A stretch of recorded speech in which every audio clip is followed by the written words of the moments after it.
Welcome everyone to our final session of the first day of the Ayyankali conference, and it is a great pleasure to join Professor Bodhi from TISS in this conversation on the politics of doing research. हमने इसका एक बहुत बड़ा ऐसे dangerous सा नाम रखा है, epistemic challenges of doing research. Politics, like actually the proper title of the session is Epistemic Challenges of Conducting Research, Methods, Politics, and Practices. It's a lot of big words for young scholars, but hopefully we will be able to like unpack them. And Professor Bodhi needs no introduction. He's done a tremendous amount of work. His scholarship has been extremely influential for a lot of our young scholars. And I don't think I'll be able to do justice to introducing Professor Bodhi, but nice to have you with us, and so happy to have this conversation with you. So do you have any ideas how you want to start, or should I introduce set our topic, and what do you think about it? It'll be a good idea if you start, Ravi. I'm also a little bit confused as how to pitch the whole thing, so we can. Right. Yeah.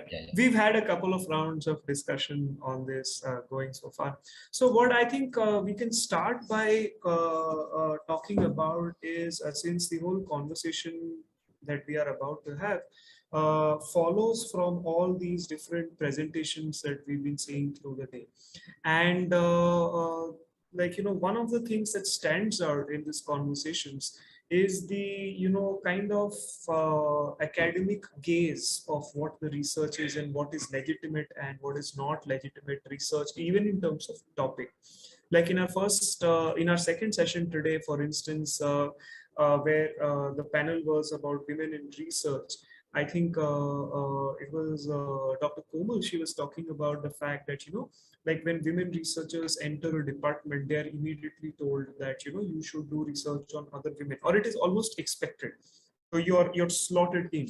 And speaking from caste and marginalized perspectives, when a person from a marginalized caste or a tribal background enters, especially a social science department, it is almost implicit and expected that they will go back to their own communities and do research on themselves and try to kind of bring out all these issues between of their community. But if you flip it around, when a Brahman or a Kayas or a Banya enters a social science department, this strangely does not apply to them.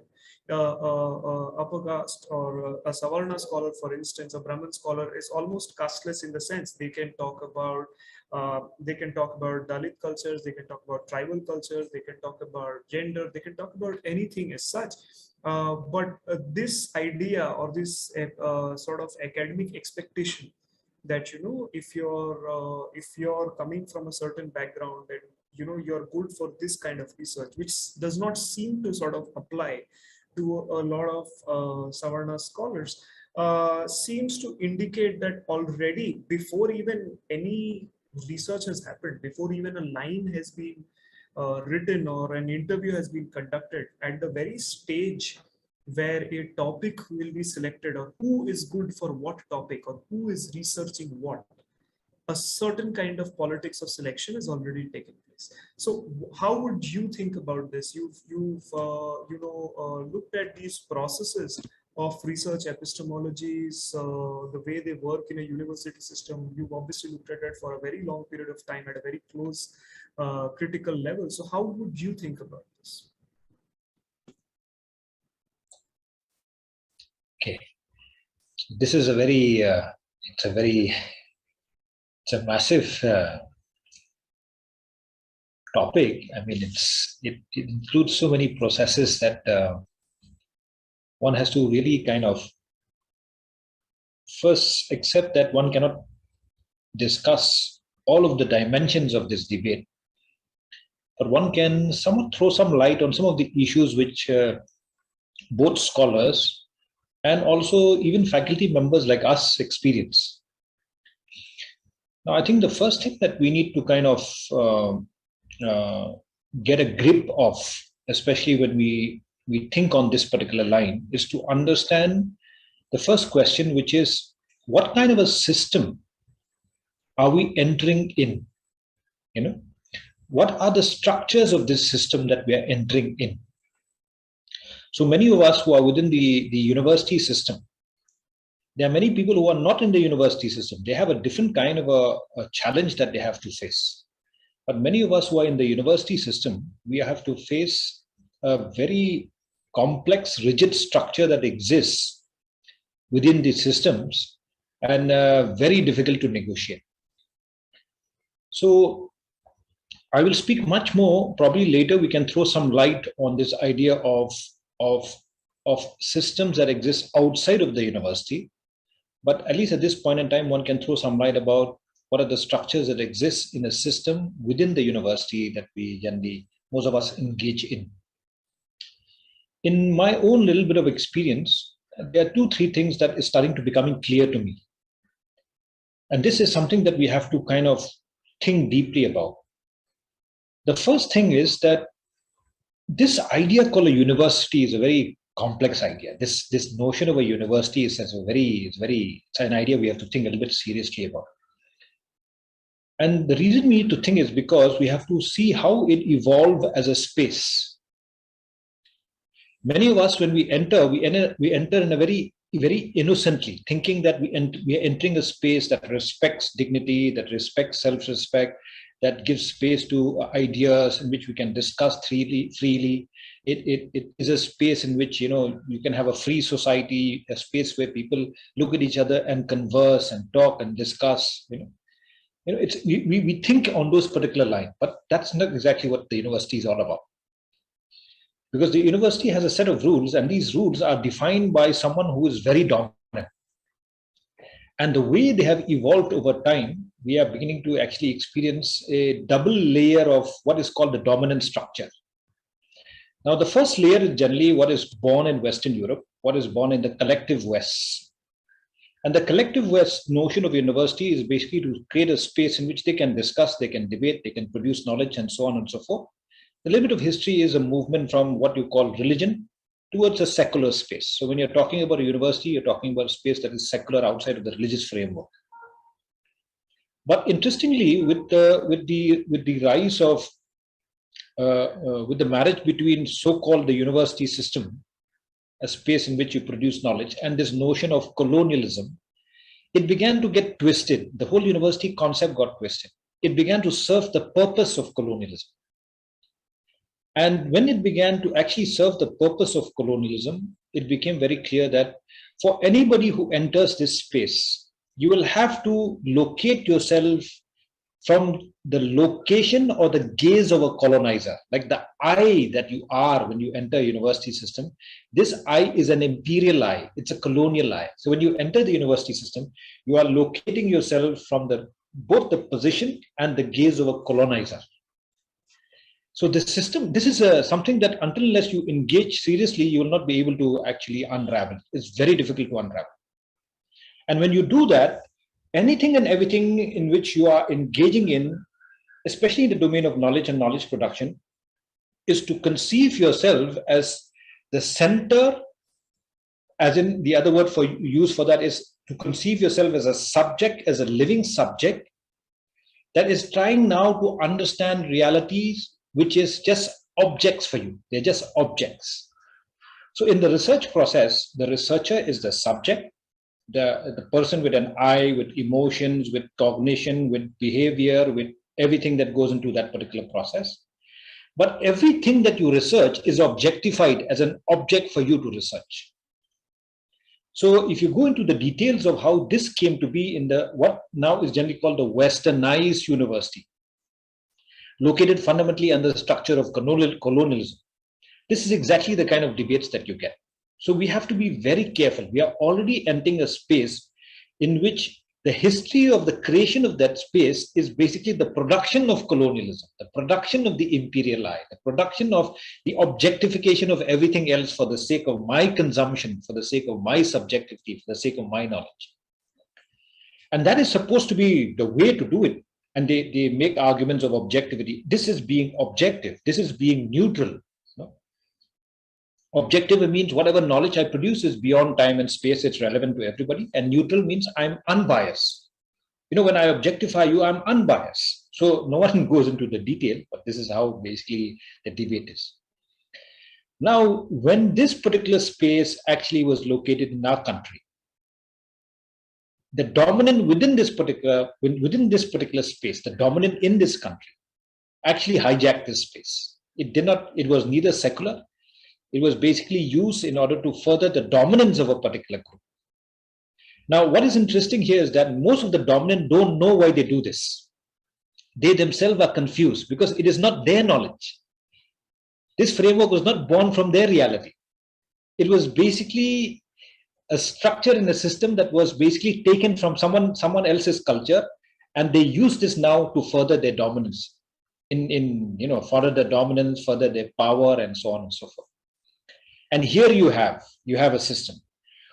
You have a system controlled by a group in which the space of the university is actually borrowed from someone else, but is used merely in order just to dominate. It is not meant for knowledge. It is not meant for anything else. It's meant to dominate. And in that particular system, people like us enter. So we're entering a system in which knowledge is not valued, okay? In which, real deep insights is not valued. It's the only thing that values is don't change the structure. That dominant structure in which I control, you do not touch that. And they have means and ways in which basically they use, especially what we can go into later called the methods, of how they control this structure, disallow this structure to basically not get altered in any way. So in short, just to kind of begin to throw is to understand the context in which we work in, to understand this context. Because if you don't understand the context, I see many of my students full of energy, full of vibrancy, full of, I want to engage in knowledge, I want to produce knowledge. By the time they realize halfway, they have already got tired with it. They have already given up. So I used to ask them, why do you give up? Why do you give up this seeking for knowledge? I cannot understand what they do. There is an impediment in every particular path. If I do this, I don't understand. If I do this, I'm told that I'm not good enough. If I do this, I'm told that I don't know English. If I do so there's so many structures that actually was meant not to allow you to do research in the name of that you should do research. So these are the structures that exist in the university system. Many of our students fight their way through to complete their research. It's like a battle. They have to fight to complete. Only the one who has to get a research in India, for many people who come from the community we come from, it is a battle won. It's a huge, massive battle won. But as you said, if you come from dominant society, research is a pastime. Research is simply a pastime. Whether that knowledge is relevant or not doesn't matter. It's the degree, because they have not come for knowledge, they have come for power. So if they they have completed a research, they have gained more power. It is nothing. If you ask them at the end of the day, what exactly have you contributed to, let's say, a good society or better society, to the betterment of human life, to everything else, they'll say, I didn't do research for that. I did research in order to get a job. I did research in order to gain more power. So this is where if you go into I've been observing this for a long time.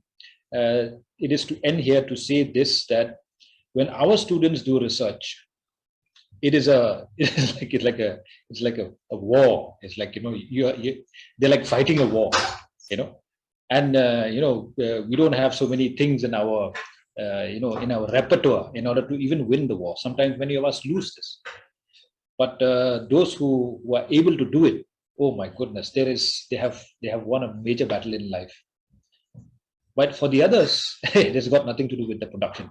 What is the latest book that anybody has read that will help you understand this country better and transform it for the betterment of everybody? What is the latest book? None. There's none that here. Anyway, what is the book that we go to? Till today, we have to go to Baba Saheb Ambedkar to understand how to make this country a better society.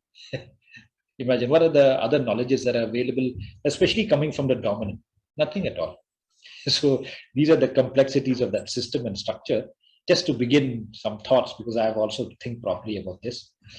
So I'll pass it on to you, Ravi, a little bit.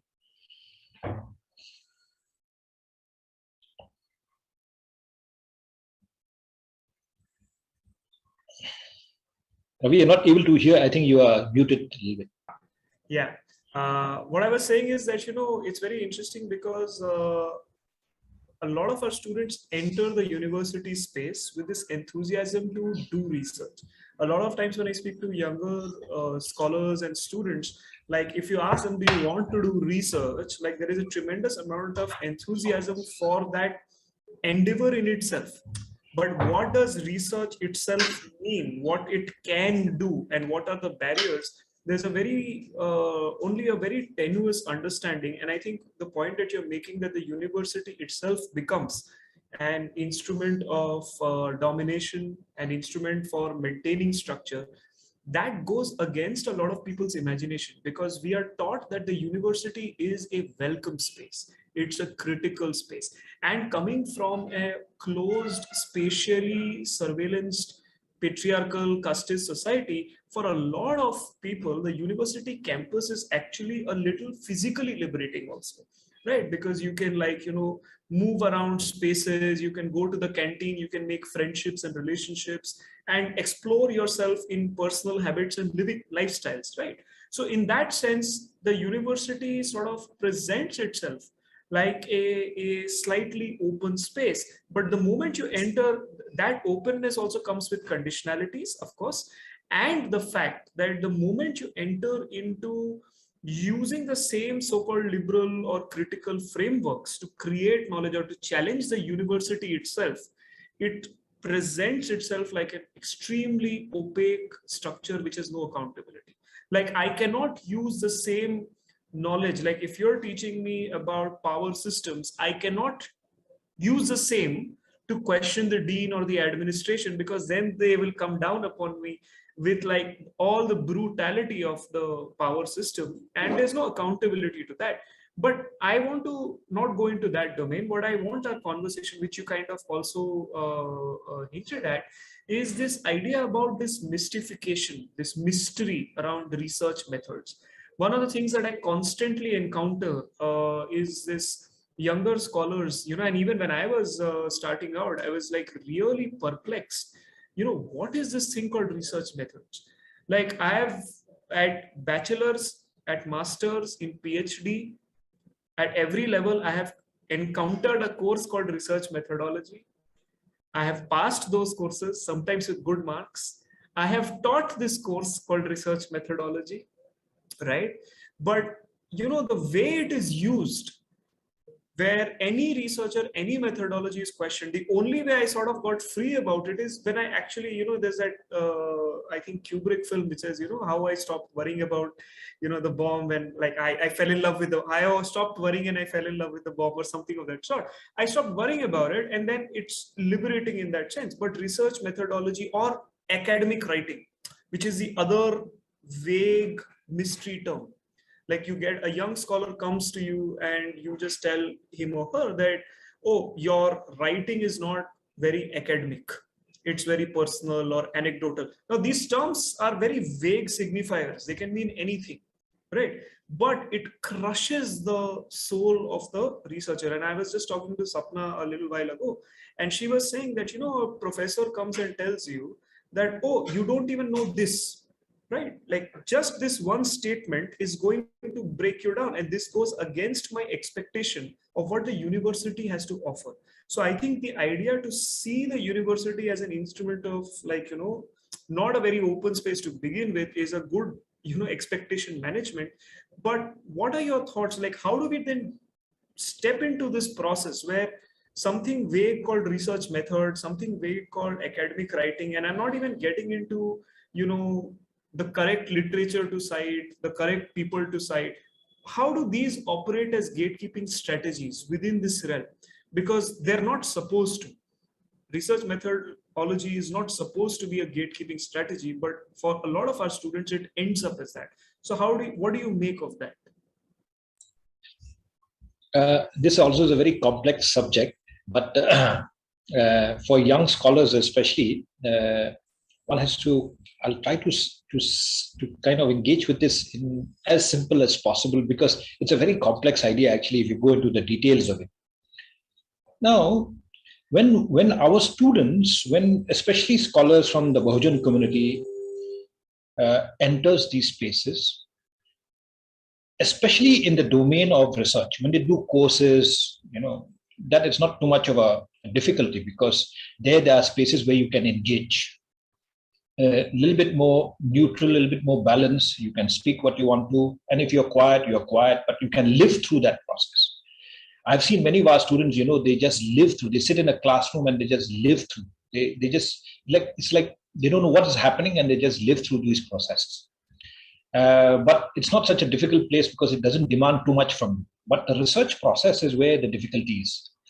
Now, one thing one has to understand is this. In this particular space, when our student enters, the minute they enter, especially in the domain of knowledge and knowledge production, like research, they have to locate themselves within the Brahmanical I. This Brahmanical I, the dominant I, the Westernist I, this is very important to understand. You are forced to locate in that I. Let's just call it the imperial I, the colonial I, the I of the dominant I. So you are now asked, locate yourself here, because it is this location that can make you engage in something called knowledge production. Now, so this is something that we have to be clear, because we think that we can come and be ourselves, like many of our students in some places which we teach, where our students are very vibrant. They fight through this process. They're saying, I don't want to be located in that particular I want to be who I am. When especially Baba Saheb Ambedkar is a very powerful I. You see, I am an Ambedkarite. I want to do research as an Ambedkarite. I have my own methodology. I have my own ways of producing knowledge. People don't like that. That's why Baba Saheb Ambedkar is not liked in university systems, because he's the alternative I that people can actually locate to do research. So when we enter these spaces, the first thing that you are supposed to do is to locate yourself in that imperial I. And in India, it's very clear. There is a structure of a very dominant society that forces you to do that. Now, how does that location, how do they control that location? First of all, they have forced you to locate yourself in that imperial I. But how do they keep that particular structure intact? This is called the research method. Because research methods are a set of rules and regulation how you produce knowledge. If I can control the rules of how you produce knowledge, then whatever knowledge you produce is only meant for my consumption, first of all, because I produce the rules. So whatever you produce is understood by me first, because I am the one who created the rules. So our people, even if they produce knowledge, it is not meant for themselves. It's meant for the consumption of the imperial I. It's meant for their consumption. Now, you cannot win a battle when the rules of the game is written by them. You cannot win. Many of our students struggle to change the rules of the game. And they don't know that they're doing that. By saying that you're a Ambedkarite, you are changing the rules of the game of knowledge production. So what they do is, now in order to keep this particular location intact, this imperial I, this colonial I, this Brahmanical I, very powerful to safeguard it, they have something called the methods. And indirectly what they tell you and me is this. Look, you do any topic, doesn't matter. You research this topic, that topic, doesn't matter to me. But use my method. Don't use your method. I'm not interested in your method. You use my method. Because why? My method is supposed to be objective, neutral, but objectivity and neutrality means what? Is the first question that we have to think seriously. Our students have to think. When I'm talking my reality, I'm supposed not to be objective. I'm supposed not to be neutral. I'm biased. I am contextual. I'm just located in a particular space and time, and whatever I produce cannot be generalized. But if I locate myself in that particular structure, then my knowledge would be, my research would be respected. It would be neutral. People will clap and so on and so forth. That's one thing. So what the imperial I, what the Brahmanical I has in order to basically defend that particular structure of power in the university system is the methods, is the research methods. You would be amazed to know that even though they are defending it, many of them don't even know what the research method is. The history of the research methods, look at one particular method called positivism. Positivism, especially logical positivism, not Comte's positivism, logical positivism, was a major force of transformation of Europe. There was a Vienna school. They transformed Europe by a single method of the production of knowledge. It was so powerful that over a period of time, something called metaphysics, if ever you go into philosophy, actually vanished simply because of this school. They were hand in glove with science. So look at the revolutionary element embedded in so-called logical positivism. Now, when this, so when you are a logical positivist, part of logical positivism is also to engage in such a manner of the cause and effect relationship that unless you're able to prove something, you should not believe it. So many of these logical positivists actually became atheists. They started negating the ideas of God. They started negating the ideas, because for them it's like, what am I doing? If I cannot prove it, you tell me about God and religion and many of these processes. But these are things that you cannot prove. These are all metaphysical ideas. That which you cannot prove is not real. Now, such an idea with such revolutionary elements embedded, and then began to produce knowledge that transformed Europe to a great extent. The European mind has been transformed to a great extent by logical positivism. When it was actually inserted into our university system, he would be amazed. Those people who use the positivist method are the most religious. If you go to their rooms, you go to their house, they have all the pictures of gods and goddesses. It's a contradiction between learning something called logical positivism and using it as a means of production of knowledge for transformation of insights about reality, and their lives, which is so embodied in a religious structure. So this contradiction you will see in every university. You would be amazed to see. Then the question naturally would ask, how is it now people who don't know the history of how methods have come about and how revolution they came in that context, they will think that probably, this is what logical positivism is, the production of knowledge, let's say, using our survey method, using whatever method that you use. Now, what is interesting to note here is that what this method has become is not actually a means to the production of knowledge for change, transformation, and for a larger, greater good of society. It has become a means to control. So if a student comes, and if I want to control a student, the first thing that I do is, do you know these methods or not?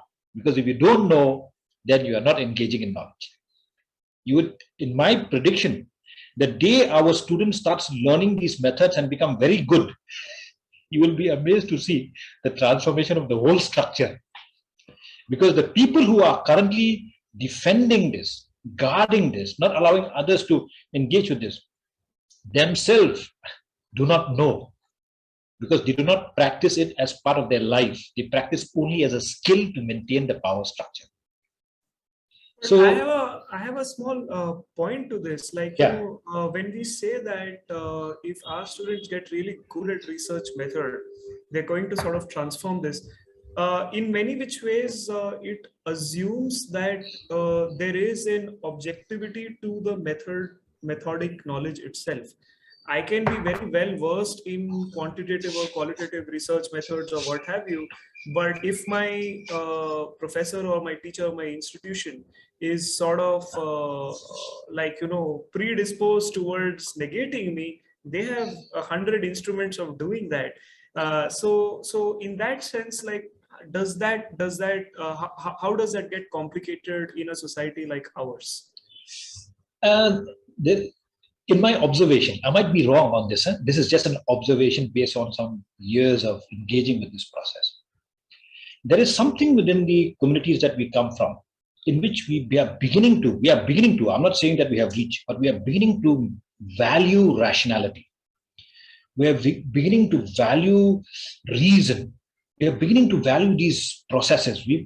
So the minute many people who come from Bahujan community begin to now look at reality and rely on their own capacity for reason and rationality, rather than depending on structures to tell you what is right and what is wrong, what is good and bad, what is ugly, what is beautiful. The day you take control of your own life, the day you become self-respecting, something about our people is that they begin to become very rational. We are only in the first stage of the evolution of rationality in our society, because many of us still live in that particular structure. Although we think that we are free from it, but we still live in that particular structure in which irrationality rules the day of the game. Now, with this as a premise, as a base, the more our students become rational, become reasonable, the minute they start thinking seriously, there is rigor in the thinking process, and so on and so forth, like what you guys have presented today. One thing that is very good about the presentation today is that rigor is starting to come. And that rigor is grounded on reason and rationality, on a different way of thinking about the world. The minute that kind of a process happens, we will begin to realize that anything called knowledge, especially for these realities, in the structure that they're locating in, is a pursuit of truth. What is that truth? I don't know. But a pursuit of a truth outside of the structure that has dominated you till today. Like Satya Shodak, Jyotiba Phule is the best person who has given an example. My movement is a movement in search of truth. And someone will ask Phule, for instance, but why are you searching for truth? And his answer is simple. Because right now, I am not living my truth. I'm living someone else's truth about me. You see? The day someone becomes Satya Shodak and says, I'm going to pursue my truth, because till today, I am not living my truth. I'm living in someone else's construction about who I am. The day a person thinks like that, that person has already entered the path of freedom, entered the path of moving out of that structure. Now, this structure in pursuit of that truth, and the other word for truth is knowledge. The minute a person pursues knowledge is also pursuing truth, because truth and knowledge goes hand in hand. The minute that person do that, then they will realize that actually in this pursuit of that knowledge or the pursuit of truth, there are many ways of inquiring about the world. There are many ways of inquiring about the world. And the minute they begin to realize that what is this method of inquiry? How do I inquire about this world? Then they'll begin to realize that there are many ways I inquire. One is called the empirical way, where I directly get into that reality by experience, a posteriori. I produce a knowledge born out of my own experience, like what students have done today. Hardcore empirical research, which means they have soaked themselves in that reality. Using their senses and the cognitive capacity, they have begun to produce a knowledge born out of their experience of reality. Some of them, which we need to go to, there's another way of producing, which is the rational way of producing from pure thinking. Like, when people are doing secondary research, many people are doing, research related to philosophy, the ideas of Buddhism, the ideas of Baba Sahib. They're sitting down thinking, what does he mean by this concept? What does he mean by that concept? In this particular process, there's another way of inquiring about the world. So when students begin to realize that actually this research is nothing but in pursuit of truth, I have to develop ways of inquiring, ways to inquire about reality, then they're already in the debate on methods. Now they're beginning to, now this is how I do it. So in research, we generally speak about the methods of authority, where, if students want to know immediately, they will go to find a book by Baba Sahib or a book by some of the scholars and say, these people are authority on the subject. Let me read what they have to say. Like some of you are researching Buddha Vihar. Anybody who research Buddha Vihar will have to go to Baba Sahib because he's an authority on the subject. We'll have to go to Dalit Panthers because they are authority on the subject. We'll have to go to Raja Dhale because he was the authority on the subject. And his conception of the Vihar is very different from other people's conception of Vihar. So the method of authority is one way in which we are engaging. We go to an authority and we find. Then there is a method of the rationality, the method of empiricism.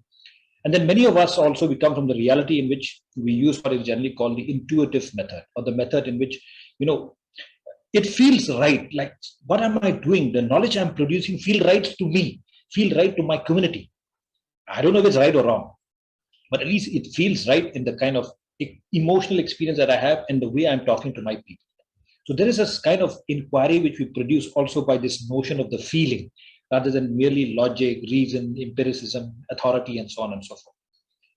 And then in due course of time, there is also what we come to know called a rational mixture of a rational method of producing, a reason producing. Now, Western European call that the scientific method. Now, we can discuss a little bit about this as we move on, because our students actually are confused here. They don't realize that this is just another way of inquiring about the world. They get threatened. Scientific method means, oh my God, what is that? I don't know. Forget about scientific method. I don't know what is a science and what is method. So scientific method combined means I'll run away from research. But they don't realize that that is just a way of inquiring about the world. It was developed in the West. We should actually read about it, and we should also respect the West and value the West for producing such a method. But that may not be relevant to me. But it doesn't mean that because it's not relevant, I should not know what they are saying. And look, Baba Sahib is the best example. He knew about all of this and he developed his own. So in that sense, and as a matter of fact, Baba Sahib Ambedkar is the example for what it means to refine one's method of inquiry, how to inquire about the world, So we come back to this. The minute a student engages in the pursuit of truth, one has to engage with knowledge.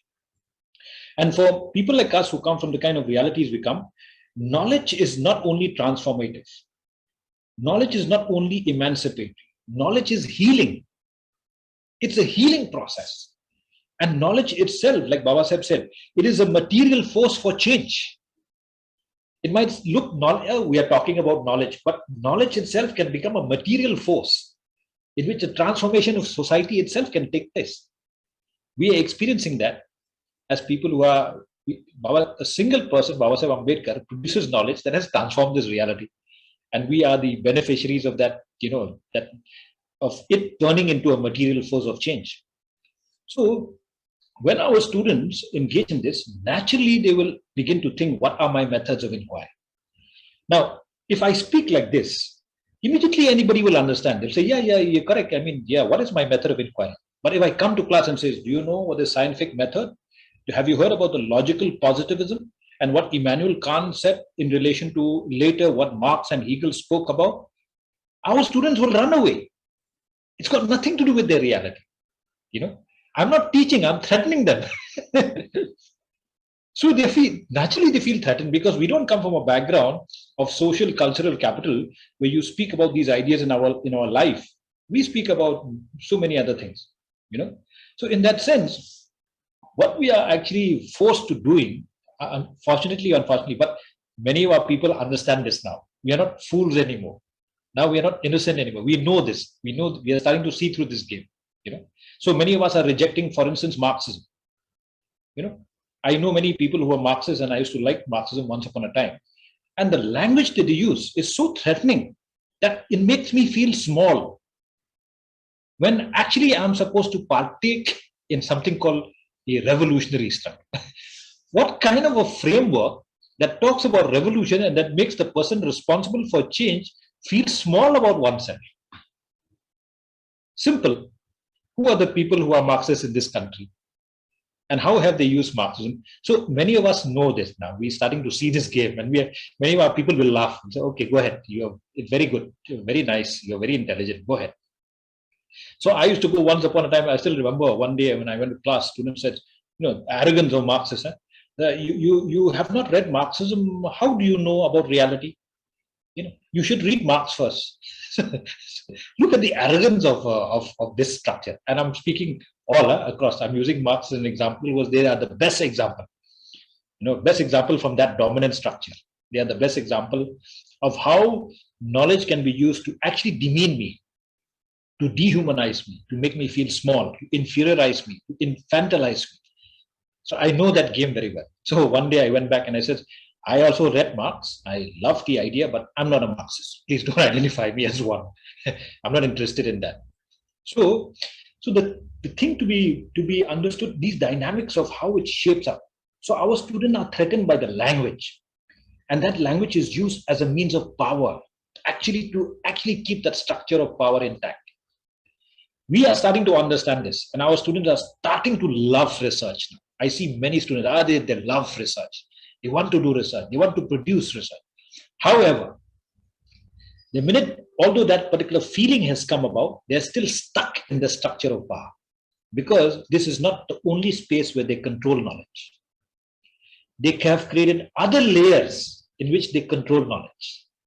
So when our students have produced, our students today have talked about the Buddha Vihar, and they have produced knowledge, the dominant first statement is that is meaningless, valueless, irrelevant knowledge. It doesn't make any sense. It's not for the greater good. It's only for your good. And our students immediately will feel, "Arey, what did I do here? I mean, is this knowledge valuable at all?" Look at this. Everything that the structure do is to make you to infantilize and inferiorize you, like that. But then some students say, it doesn't matter whether you use or not. I will use it. It has been meaningful to me because my research was not merely a search for power. It's a search for my truth. For me, a research is a truth-seeking endeavor. For you, it can be a power-seeking endeavor. For me, it's a truth. If it doesn't matter to you, the knowledge I produce, but it matters to me and my reality and my community, just go on like this for a while. You will see how the structure will change, because this dominant structure doesn't know really what knowledge is. If you ask me, they don't know. For them, knowledge is meant only to manipulate, to control, to use power, or to put things in place for their convenience and for their own, for the production of their own reality. So for the dominant in the structure of knowledge, the world was born in their image and for their convenience. Nothing else that matters at all. If you shake that frame, everything will go haywire. But for our people, the world was not born in our image. We know that there are diverse societies all over the place. We know that people who experience the forces, who challenge the forces of oppression, we know that diverse realities, no doubt. And my knowledge need not be only for for my convenience or someone else's convenience. Knowledge is a beautiful act to participate in the production of something that can transform everything, including my mind, myself, my world, my community, my reality, everything like that. But this one clarity you must have. If our students have this clarity that you are actually searching for your truth through the process called research, don't worry about the research methods. How you inquire about the world will develop in due course of time. You need people like us to guide you. You need people like us to tell you this is the way to go. But the point to be made here is that most of these methods of inquiry are embedded in your search. They're already embedded. It's just that you have to be awakened to that process. This idea of a research method relevant across time, space, place, person is a colonial idea. It has always been a colonial idea. And all people who are invested in colonialism, they want to keep this structure intact, this structure of knowledge intact. But if you look across the world now, there are knowledges produced by everybody across the world. There is an explosion of knowledge and explosion of methodology. So this is a complex subject, Ravi, but this is the one point to make, which I think our student need, because confidence comes from clarity and insight about this game. It doesn't come from, I'll do 10 times, 20 times, 30 times, and so on and so forth. However, having said all of that, I will also say, it does not mean that we should not learn whatever method is being spoken about. Because for us, it's a little bit of it's a burden, but it's a challenge. We must actually appreciate our own methodology, own methods, own way of production, own way of inquiry. At the same time, we must learn other methods. But we should not presuppose that that method is superior to other methods. What method did Babasaheb Ambedkar use in order to produce his 22 volumes? What method did he produce? What did he use? Some quantity research, quality research? Did he use any of those frameworks in order to produce his books? He was trained in anthropology. He was trained in law. He was trained in history. He was trained in economics. He has learned many things. But can anybody tell me what is the method that he used in order to produce the knowledge that he produced? No. His method of inquiry was unique, born out of his experience, born out of his context, born out of his own reality. And who is it who is so fearful about his books, fearful about his knowledge? Naturally. And why are they fearful? Not because he spoke certain things, because he was free from the rules in which you produce this knowledge. And that's why you see this battle in university system, Anyway, I'll stop here, Ravi. This is a very exciting topic, but we can go on. But my mind is not very clear. But I don't know who I'm speaking to, so I'm just sharing with you whatever insights I have. Not hearing you, Ravi. I keep getting lost in the conversation and I forget to unmute the mic.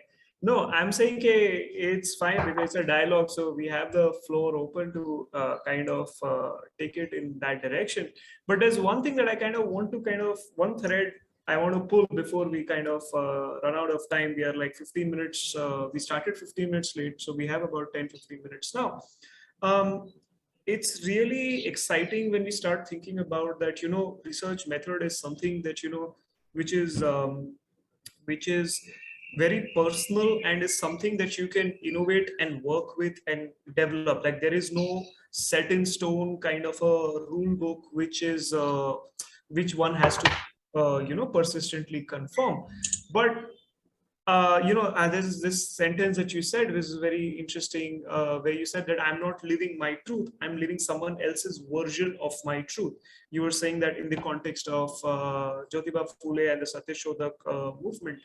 But there's a lot of our younger scholars who are, getting sort of internalizing a lot of oppressor epistemology. So what I mean by that, it's a big term for a lot of our audiences also, is if we have to do research, first of all, in a system like ours, you need cultural capital in education and an educational, like, and an environment to be academically curious and academically ambitious. Without this academic curiosity and academic ambition, you cannot do research. This is a direct product of cultural capital. This academic curiosity and academic ambition is primarily groomed. If we look where is it produced, it is primarily groomed and created in certain kind of caste sanitized educational spaces with some very super progressive politics. So you have certain kind of schools, certain kind of colleges, certain kind of universities where they're grooming grounds for this sort of academic curiosity and academic ambition. Now, let's take one of our young students, right? Because of upward mobility or their own resourcefulness, right? Somehow they have landed up in such a space. First of all, it's a matter of pride that you're in a university or pursuing a certain sort of a degree. Now, they may be very critical about their own personal experiences. Like, when I'm experiencing life in my ghetto, or when I'm experiencing life in my mohalla, in my community, I have a very unique insight into how I see certain systems. But inside that university, the very definition of what is critical comes from the politics of that caste sanitary space, which is the case you've been sort of also making, that this is their game. They set the rules and they decide what is critical and everything. So a lot of our younger scholars end up starting to see the world like them, right? And this seeing eventually becomes the basis from which their academic curiosity and academic ambition comes from. Right. So I've come from a community, I've come from a certain lived experience, but I've gone to the university and I have sort of been groomed into academic curiosity and ambition by their framework. अब मैं वैसे ही देखूंगा. I'll see the world like that. Right. So, that's a very interesting point that you made about, let's say, the research on the Vihar, or which actually is so true. Like, somebody will produce a lot of knowledge on their community and their mohalla and their Bhimnagar, and then like somebody will walk in and say, oh, by the way, in communist politics we talk about Cuba and Chile and Vietnam. It presents itself like a transnational movement, and you're thinking, oh my god, I'm just stuck in my little mohalla, and I clearly am not thinking of the world. So I'm starting to see the world through their eyes. Now this becomes my default lens to do any kind of academically curious work.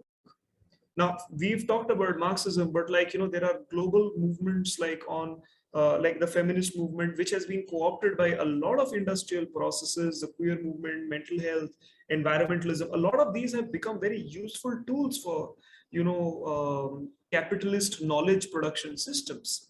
Right now, when our scholars are internalizing this and they're trying to fit caste into, so I see a lot of this caste and environment, caste and this and caste and that, caste and becomes the topic of the research in the context of whatever we've been discussing.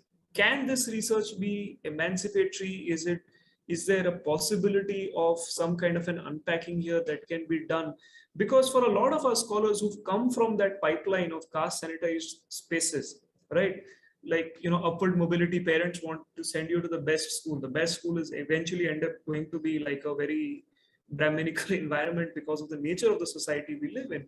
So I'm going to internalize this. I'm going to think that, oh, yes, environment, of course, if you present it like that, global warming is happening, you are worried about your mohalla, what is this, right? So then I'm like, yeah, you're right, that the ozone layer is a very big problem, or global warming is a big problem. So I'll be environment and caste, right, or something of that sort. So I'm not trying to diss on these different movements. I'm just trying to contextualize what it means for us to see the world, see ourselves through their eyes, right? Because these are their critiques of our lives, right? So when research comes out like this, can there be any kind of emancipatory possibilities? How does one negotiate with that inside this system? I know it's a very complicated topic. I'm really It's sorry. No. I think we are getting into a very complex domain, because in my experience, I mean, I might be wrong here, but in my experience, I see this as a process. Like, I don't see it, I don't see it as static in that sense. I see this as a process, and there are many frameworks that are available, or many ontological frameworks that are available, in which we have to actually engage and use in order to have a better insight about the world, and a better understanding of this world. So, which means, if you were to talk about a subject of this kind, there is one more thing that we have to factor in. These structures are not only in universities. The structure that we are talking about, the structures in the forces of marginalization, the forces of exclusion and oppression, and so on and so forth, they don't exist only within the university system, but it is the space to control. Look at Western Europe. If there's one thing they want to control, is knowledge. Why do you want to control knowledge so much? Why are you so invested in controlling knowledge? Because if you control knowledge, you control the way people see the world. And if you control the way people see the world, then you are reproducing your reality with ease, because there's no one to challenge you on this particular domain. And if someone has reached my level, I will set the new rules and I will produce new kind of knowledges, and then still you will be under me. So knowledge has been used in this whole power play. Knowledge is a tool in the hands of someone who is dominant. But the university system is not the only space. There is other layers of, for instance, the structure of knowledge production that is actually affirmed or provided legitimacy by this dominant structure. When our students do their research, if you ask them, can you publish your research? Is it publishable? The next structure is, you have to publish only in their structure for your knowledge to be legitimate. If you publish in some other structure and the people say, "Arey, Baba, that is not meaningful and all," no one will read that. Like, I have many colleagues of mine who tells me openly, when you write books, instead of publishing in Sage and Routledge, why are you publishing in New Vehicle, Tribal Intellectual Connect? Who will read your books? So I tell them, okay, we will see about this in the future. But for me, it is very clear that you have created another structure in which you want to control what knowledge is produced, and what knowledge is to be affirmed, and what knowledge is to be legitimized. So our students get caught in this next layer. Okay, this next layer also is a very complex layer. Okay, the layer in which knowledge is controlled, what is to be produced, legitimate, what is not to be. In that structure sits groups of people who control all of these books and journal publication issues, and in most of them you still have the dominant, which means, like you said, they gatekeep. If you write even one reference of Baba Saheb Ambedkar, whether you have done a beautiful research or not, you are out. You are simply out. Not that there is no... It's happened to me, actually. It's actually happened to me. It's not that what you are proposing is not valid. It's not that what you are proposing is not insightful, producing and extending the boundaries of knowledge. Simply because of the fact that they have to control that particular knowledge and disallow you to make references that basically challenges them, that transform their control over this structure of knowledge. So if you are doing something in sociology, if you refer to M.N. Srinivas, Andre Bette, they will say, oh my goodness, this is such a good work. So even if our people refer to them, cite their texts, which means locate ourselves within their structure of the so-called imperial I, then you are doing some good work, because I'm producing knowledge that is relevant to me, to the dominant, valuable to me. That is something that I think is, really extending this domain of knowledge. So there are many other layers which we have to think about. Now, our students are starting to become intelligent now. There was a time that they were fearful of even publishing. Like, I know colleagues who took 8 years to publish one article because they're so scared to submit the article. To submit, forget about writing, to submit, to submit this article, I'm fearful, so I stopped writing only. But many of our people also are starting to understand that, how to get over this. And many people are moving this barrier now. But the point to be noted here is that in this particular structure of the production knowledge of a particular kind, where we are stuck, especially in terms of the layers of impediment that is put forth in terms of the kind of work that we do and the kind of communities and realities we come from, and our students still being able to actually move ahead. Interestingly, you will see there's a new trend now among our students. Like, for instance, what some of you guys are doing now, a new trend. If we have to work in a structure where everything is defined by you in terms of set of rules of how to produce knowledge, and what is legitimate knowledge, and what is valid knowledge, and relevant knowledge, and valuable knowledge, then I will go somewhere else and study somewhere else and produce knowledge in which I am respected, in which my reality is respected, in which my knowledge is respected and valued. So you'll see many of our people now, it is not only our students want to go abroad to study. No, they want to go abroad to study because there you are respected for who you are. So there are many processes happening on this particular line. Now this question that you asked is related to the question that this is inserted partly as a means, to actually control knowledge, but at the same time, there is also an agency for us. Like if you ask somebody, caste and environment, okay, caste and globalization, okay, caste and let's say media and culture. Suppose now you are studying from these lens, At the same time, partly it is controlled by the dominant structure of people who control knowledge. At the same time, there is an agency for us. I have seen many students who were actually thought that they were trapped in this structure, but over a period of time, because they did something called caste and environment and caste and all that, they regained agency and actually started giving a very different alternative view, different alternative knowledge. And everybody when students present their research, everybody will say, my goodness, this is a new way of looking. This people actually who value this, who are more genuine. The others will say, this is not good, And the first thing they will attack us is, your language is not good. Okay, your language is not good. And I have seen many of my own students and my many own colleagues now. If you give them something now, they will not look at the content. They won't care about the substance. The first thing is, your language is not good. It's so bad. My goodness. Why don't you first learn how to speak English properly? Then you produce knowledge. It's not worth it at all. This kind of thing, This is embedded in this structure.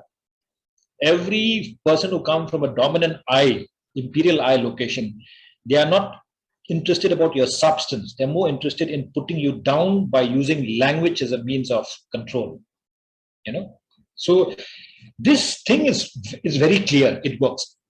How our students are becoming intelligent is a different thing. We are able to overcome some of this. And one of the ways is we are starting to create our own institutions.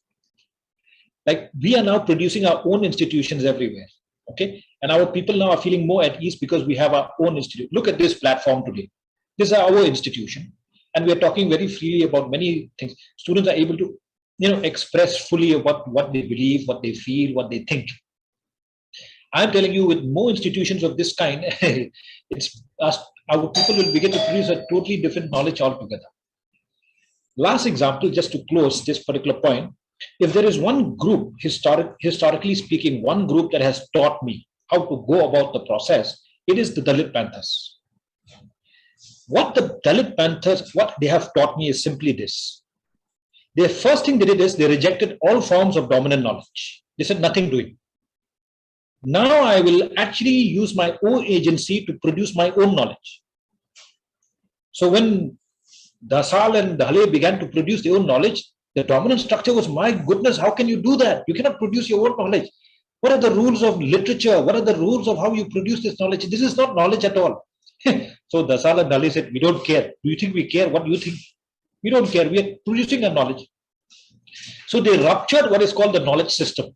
And the minute they began to do that, the second thing that the dominant said was, but who will read your kind of knowledge? Who will read when you're producing all these literature, these poems? Who will read?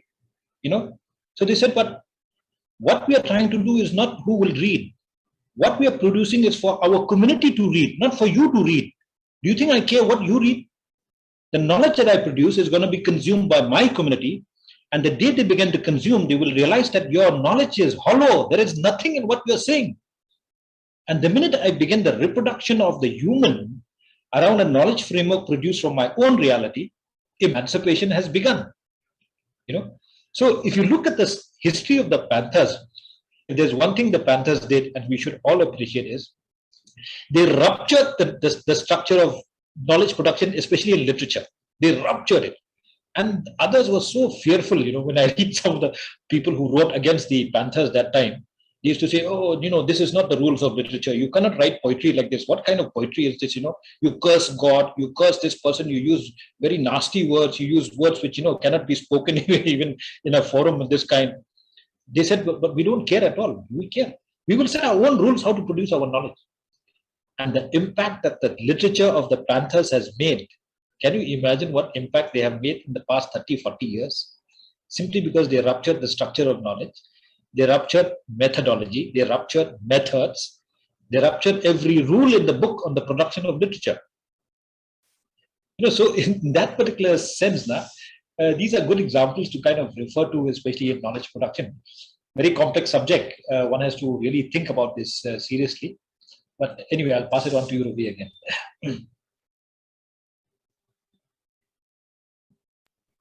Right. I was again on mute. No, I'm saying that this is a very fascinating conversation, but I think I'm afraid we are running out of time.